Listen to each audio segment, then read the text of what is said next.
We're continuing to read C.S. Lewis's Mere Christianity, an excellent book. We're at book 2, What Christians Believe, and the first part, The Rival Conceptions of God. He's talking about what Christians do not need to believe. Yep. Can I just pan out what he's categorizing to start with? Religious beliefs into two broad groups. Yeah. The pantheist and non-theistic beliefs, which is sort of one group. And then he's looking at the monotheistic beliefs that have a moral God. And so in the pantheistic and non-theistic beliefs, you would have all of the impersonal conceptions of God, which would sit within Eastern philosophy and certainly most strands of Hinduism. You would have other thinkers like Spinoza, who would be viewing God as identical with the universe rather than being a personal being. And so you've got that majority view, and then you've got the Christian view, which is aligned with Judaism and Islam, in so much as it's a monotheistic belief in a moral God that holds God being a very distinct and separate being from the whole of the universe, and that God is absolutely good, and that God is not the source of evil, and that it is the world that contains real evil, which is not part of God's nature, but as a result of human free will and rebellion. And so he sort of highlights these sort of critical differences, right, between the pantheistic systems, and that good and evil are seen as part of the divine whole, whereas Christianity sees them as opposing forces, with God standing fully on the side of good. And he sort of brings about that argument from the Christian perspective that says Christianity provides a far better account for all of the human moral intuitions and our sense that evil is genuinely wrong rather than just an illusion or part of a sort of necessary balance in the grand cosmos of things. So that sort of sets out that broad view and those broad groupings. And to go back to what Christianity doesn't believe or doesn't have to believe, I think is a really important point. It is an amazing opening, because I wonder, in Britain at the time, I wonder if people would have batted an eyelid about what he says. But now, I know some Christians that would have a knee-jerk reaction against it. Oh, they choke on it. What? Yeah. I love the fact that he says, if you are a Christian, you do not have to believe that all the other religions are simply wrong all through. And that, to be honest, is fundamental to a lot of the views that I would hold around the Christian faith. I think that there are many great truths within other religious beliefs of the world, but I describe them as being truths with a small t, and that ultimately all of those truths will act as signposts to truth with a capital T, who I would say is the person of Christ. Why then do so many Christians not agree with that? Because the irony is, if you are a so-called Christian and you accept the Old Testament, that's Jewish. Yes. So there must be truth in other religions then. But I have heard Christians say, no, I don't want to talk about them, they're all false. Okay, that's your opinion, but are you saying nothing about them has any truth? Yeah, well, that's a very naive argument to make, I would have said, because... Very common. And very silly, because there is obvious truth in so many other religious views. That doesn't mean to say that they are completely true. And I think Lewis points this out as well, doesn't he? He's saying that the very fact that you are a Christian, it's where your Christianity differs from other religions. Christianity is right, they are wrong. And that is where you stand on. If you're a Christian, it's like 1 + 1 = 1, unless, of course, it's one that's been broken in half, but when you put it back together, it's still the same. So Christianity is right and they are wrong. And he says, as in arithmetic, there is only one right answer to a sum, and all other answers are wrong. But some of the wrong answers are much nearer to being right than others. There seems to me, and while I'm not a great scholar of other world religions, but there seems to me to be a pointing towards a common source. And I believe that the Christian faith best explains that common source in a way that we can really understand and relate to, in the person of Jesus, who is truth. He said it, not me. He said, I am the way, the truth, and the life. I'm going to come back to the point you just made in a moment. And the next point interests me because obviously we have to remind ourselves that C.S. Lewis was an atheist. Yep. And he converted to Christianity. But he says here, if you are an atheist, you do have to believe that the main point in all the religions of the whole world is simply one huge mistake. Not sure I follow that. I know a lot of atheists today who they've gone down this hard route of scientism would argue that is the case. But for myself, I don't think that that is the case. And I understand why he's saying it, because obviously he's left atheism, and that's probably how he felt personally. But I think it's wrong, and we talked about this off air. There are many people who are closer to being Christian who aren't Christians. And there are some atheists who accept that there is a God. I am one of them. I just don't follow necessarily one religion. But I accept that there is Christ and that he was crucified and resurrected. I have no problem with that, because I also find similar in other religions, and I don't have a problem with them either. But I'm not a Hindu and I'm not a Buddhist, but I study them. So I just wonder if you have an opinion about, are all atheists then believing that it's all a huge mistake? I think that he is drawing the contrast, isn't he, between what he's saying with Christians. So a Christian can look at somebody else who has a religious belief and say, or should be able to say, that's really interesting. I don't have to believe everything that you think, and I don't think everything that you think is wrong. But an atheist, and depending on what his definition of atheist is, because you have a very unique way of describing what you believe to be an atheist, but an atheist is somebody who has no belief in God or gods or anything. Today. In his definition. And so what he's doing is he's sort of juxtaposing that with the atheist who says there is nothing at all, who has got to then stand on that against everything else. And so if you're an atheist, you do have to believe that the main point in all the religions of the world is simply one huge mistake. You are making a truth claim as an atheist. And you have got to look at the majority of people in the world who have a belief in God or gods or spirits or world or something else, and you have got to stand on that truth claim that you are claiming. I do not agree with that. You are all wrong. The Christian should be able to stand on that same point and go, hey, I agree with so much of what you're saying because I also believe there is a God. Now let me introduce you to him. So I think that's the point. That's the thing that he's trying to make, the difference. And I think it pivots on the definition of what you mean by atheist.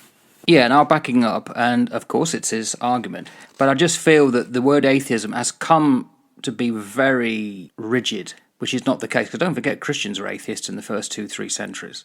Oh yeah, in modern parlance, atheism is... Well, you have evangelical atheism, the Richard Dawkins and the Christopher Hitchens and all of that lot, the four horsemen of the atheist apocalypse, Daniel Dennett and who's the other one? Sam Harris, isn't it? Yeah. So they are very strident atheists in that they would stand and say there is absolutely nothing and everybody else in the world is wrong apart from us. Whereas a Christian can look at everybody else in the world and go and say, hey, look, there's a lot of truth in what you think.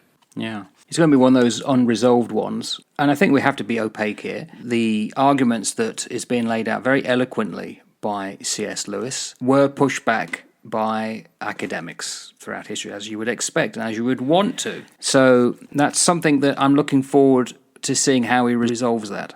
And to go back onto what you were saying, of course, a Christian then has to stand on the fact that a Christian who has decided, as yourself, to follow the way, it's the proper way. Is there anything else to say about that before we move on? No, I think that he opens that opening paragraph is really very important in what he's trying to say. And while he is not critiquing other religions for being wrong, he is recognising that ultimately, one day when you stand on the Christian faith, you have got to be able to say, in my opinion, based on what I believe, that will be wrong because it won't add up. That doesn't mean say it won't point to the right thing. No, but also accept, don't deride other religions straight off. No, not at all. That they do have some truth. Absolutely. Mate, I went to see somebody at the weekend who is dying of cancer.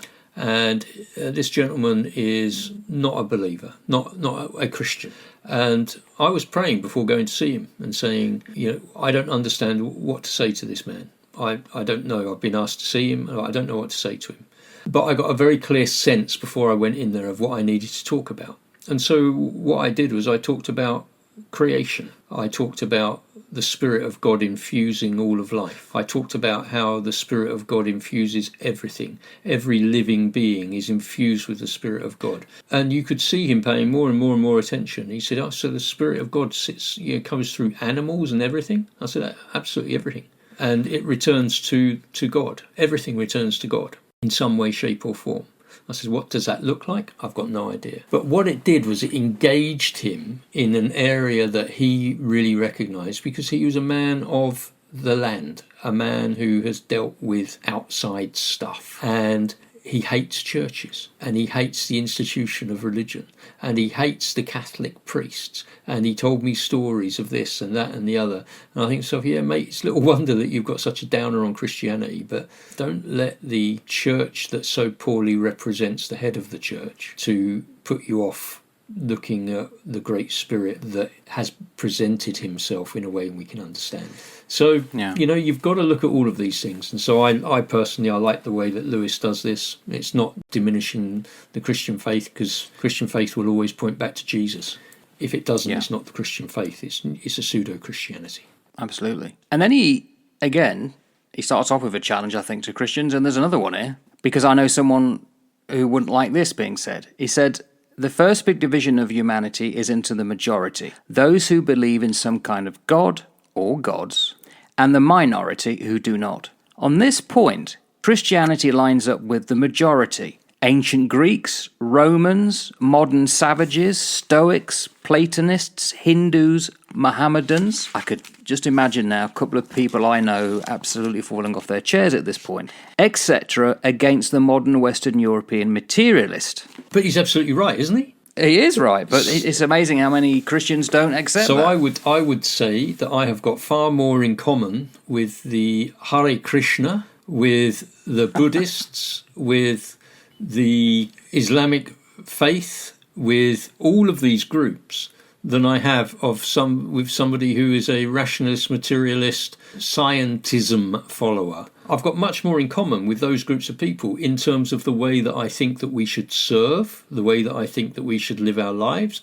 the way that I think that we should be humble to a higher authority that we can't understand and get our head around. I think that we should be living a life which elevates other people, which looks after the poor, the oppressed, and all the rest of it. And I'm not saying that there can't be some Western European materialists who also do that as a good cause. But I think, again, what he's trying to draw the distinction here between is Western European materialists, it's all about me-centred, me first, what I can grab, as opposed to, actually, it's not all about me, it's about others. And there are some great truths in all of those other religious faiths that you mentioned there that would be very indicative of that. So again, I would agree with him. Good. He then goes on to another big division. People who believe in God can be divided according to the sort of God they believe in. God. He is beyond good and evil, but according to some people, that is merely our human point of view. In other words, relativism. He's saying that a lot of people, it's down to them, but not necessarily what God is. It all depends on the point of view. And the opposite idea is that God is quite definitely good or righteous. God who loves love and hates hatred. And that is a view held by Jews, Mohammedans, which is not what you'll be using today, Muslims and Christians. So you're with him? Oh, absolutely.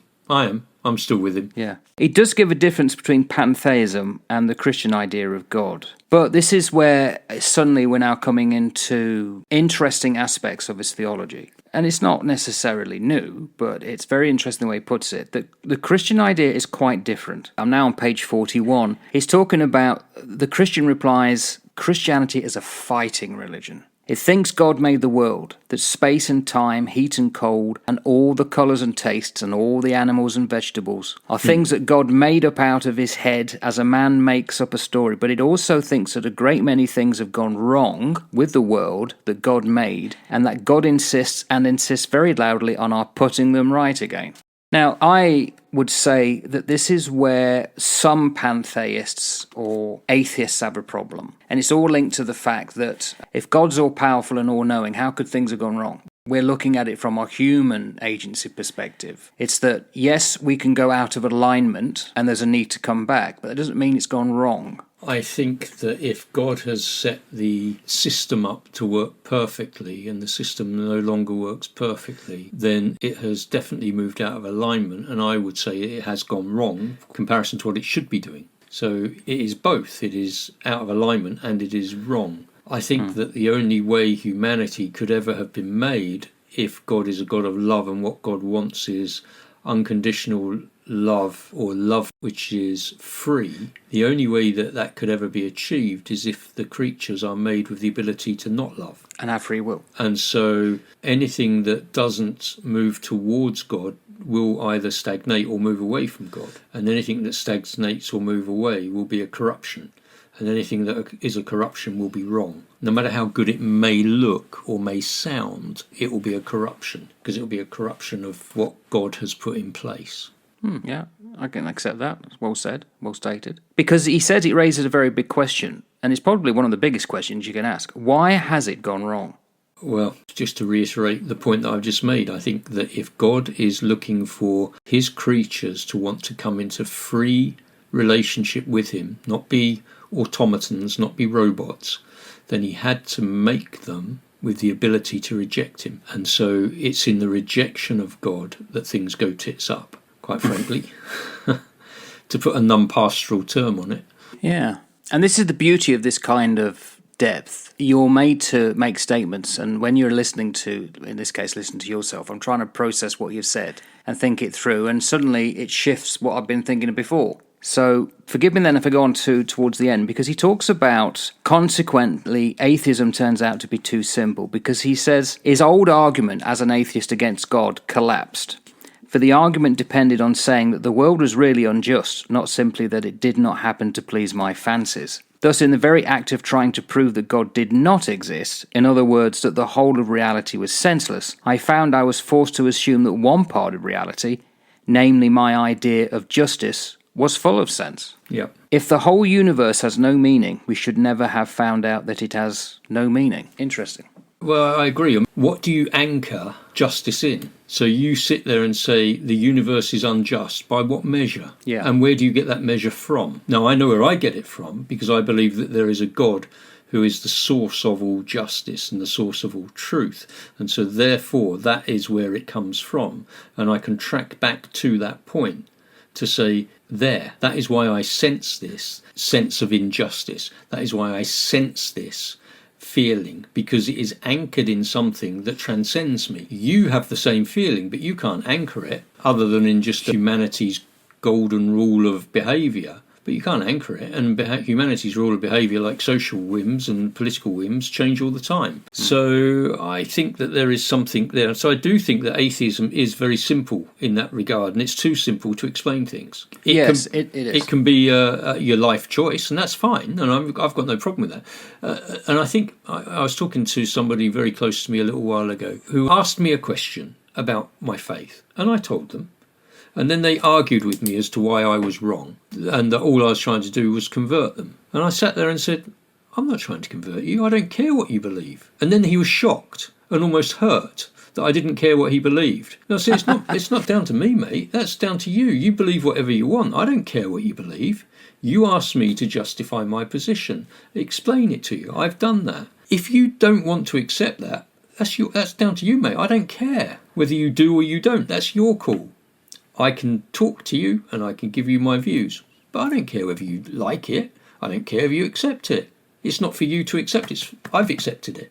I would encourage you to think about it, and obviously great if you were to find aspects of it that move you step by step towards the goal that I know that you will one day move towards, but I don't care if you don't like it. Fill your boots. And I don't mean that in an unkind way. I'm never trying to convert anybody in everything in what I say. I will make as reasonable and rational a defence of my faith as I can, and add that into my own experience. But you cannot, and I'm using the generic you cannot take away my experiences. You cannot take away what I know I have seen, what I know has happened in my life. You can't take that away from me. You can tell me that I'm deluded. You can tell me I'm stupid. You can tell me I'm naive. You can tell me that I'm not intellectual enough. You can tell me that if I had a few more brain cells, then I probably wouldn't think this way. You can tell me that if I hadn't been raised in a Christianized nation, I wouldn't have these thoughts. And I find that a little bit insulting, because that would suggest that I'm nothing more than a pleb who just follows along the lines. And if you know me well enough, you'd know that's never the case. Because I kick against everything. And so I can really relate to C.S. Lewis here, because I came to Christianity as the most reluctant convert in Christendom too. You know, there was no way that God was going to flipping nobble me, matey. Not one chance in hell. But there we go. I think his argument is right. I love the way that he's worded it. I really enjoy reading and then rereading the way he writes. and it's archaic language by today's standards. But Mohammedans is a great one. But he just makes the point. He's got this really steady pace that you can just feel building and building and building as we've worked our way through the first book and now into this second part. Yeah, and I think it's very well laid out. He's saying that no Christian should deride other faiths without thinking, and that happens far too often. Yeah, it does. No atheist should deride Christianity. And that happens far too often as well. We seem to always want to find a divide rather than what unites us. I'm on one side and the other. I can see both sides of the fence. And it's like, no way can I ever explain my position to anybody because it just confuses people. I like to believe that there is a God, so does a Christian. Yep. I accept that Jesus lived and died and was resurrected. Similar to what the Hindus say about Rama and Krishna. Similar, I but don't not have the a problem. same. No, they didn't resurrect, but they were God in human form. And I would say that they are true in terms of what they're pointing towards. And it's like, I would rather walk along towards the truth, but include others. Yep. Let's not leave anyone behind, because we then sully God. We're saying what Adam and Eve did. Yeah, we know you did all this, God, but middle finger, because we think we know better. That's my first premise. I may abandon that late in life. Perhaps I'm running out of time, but who knows? But I think let's all unite rather than always fight. And that's a terrible saying, was it? I'm a lover, not a fighter. Yeah, I would agree with you in 99.9% of that, until it comes at some point you have to get off the fence, and at some point you have to say 1 + 1 does actually equal 2, and arithmetic does add up. And so no, it doesn't always. There are sums, and there are answers which are correct, and there are answers which are less correct, but still close. Yeah. So that's all I would say about all of that. I admire your certainty. Oh, I'm not certain. I have confidence in who I have put my faith in, because at the end of the day, a man who lived like he did, who taught the ethical principles that he taught, who died the death that he did, having predicted it, and that he would rise from the dead in 3 days and pulled it off, is a man who's worth following. Absolutely. And more need to. Yeah. So I find him a fascinating character, but it's not the institution of Christianity that has attracted me. It's the person of Jesus. These things come in time. I mean, mine was a 40-year journey of faith, probably 40 years, I reckon. But I remember you talking about God in the Navy, so always been a theist. Always believed in God, but not the Christian. Being a follower of Christ is very different, right? There is a God that is possibly knowable, but I don't know how you know them. There is a creator God that could, because I just look around the universe, the world, and I see pattern and intricacy and design and intelligence in so much stuff that I think that for me, I don't understand how that can be unless there is something more intelligent behind all of that. And so I've always thought that there is certainly a power, a force, a being that has set all of this incredible piece of kit running. Understanding and meeting who that person was, I always struggled with until I got poleaxed by him. That then changed everything else. It was an interesting journey, but a long, long time. That's mine take a bit longer. Depends how stubborn you are, mate. I was called stubborn the other day. I seem to be very stubborn. You're in good company, fella. Well, thanks for that. And next time it'll be the part that's titled The Invasion. The Invasion. That could be politically appropriate, couldn't it? Yeah, absolutely. All right, mate. Let's hope not. Take care. Good chat. Catch you later, mate. Bye-bye.